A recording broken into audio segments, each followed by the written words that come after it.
materials we are going to use. First is the cleaning solution. This cleaning solution is a mixture of water and alcohol. We spray this to the surfaces of our computer components or peripherals when we want to disinfect them. Second is the brush. We use a brush if we don't have an compressed air can or an air blower. We use a brush to remove dust particles and debris from our computer components. Next is the microfiber cloth. We use a microfiber cloth or a lint-free cloth to wipe the surfaces without scratching it.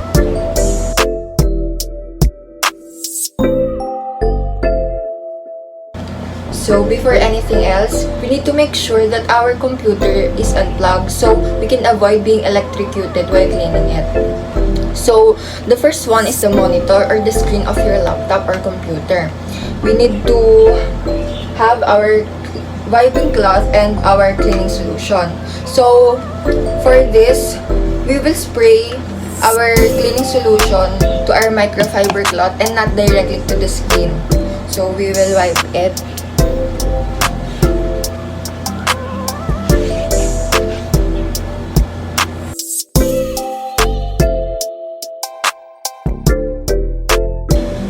So for our keyboard, we will use a brush to remove the dust particles and the debris stuck between the keys.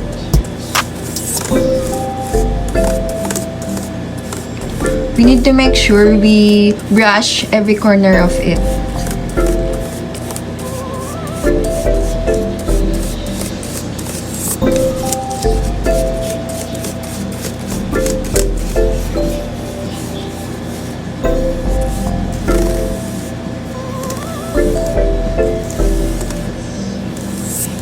And then, we will wipe the keys using the microfiber cloth and cleaning solution. So we need to remember, we need to spray our cleaning solution not directly to the keyboard and wipe the keys gently.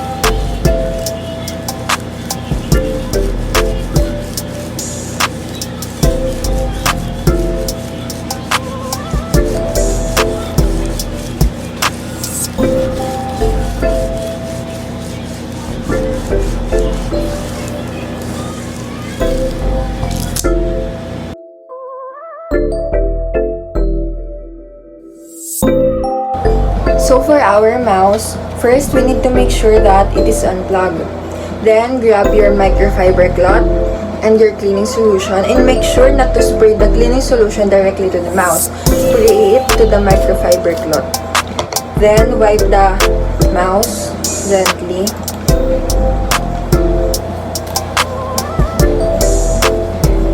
And we need to be careful in wiping the sensory lens.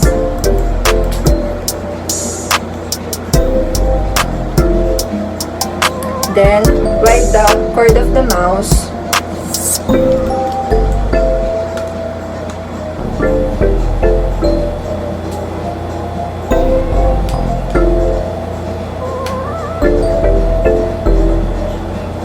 Then, there you go.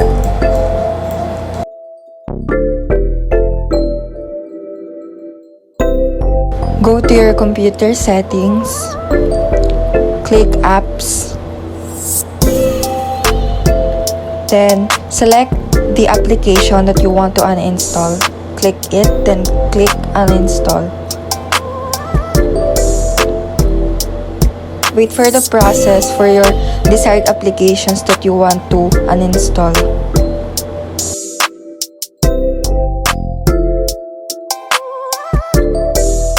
Go to your computer settings.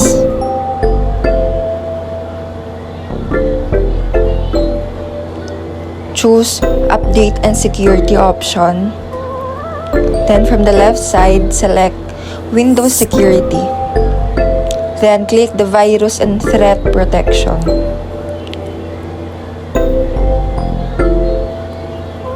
Click Quick Scan. And when the process is complete, as you can see, there are no current threats found on my computer.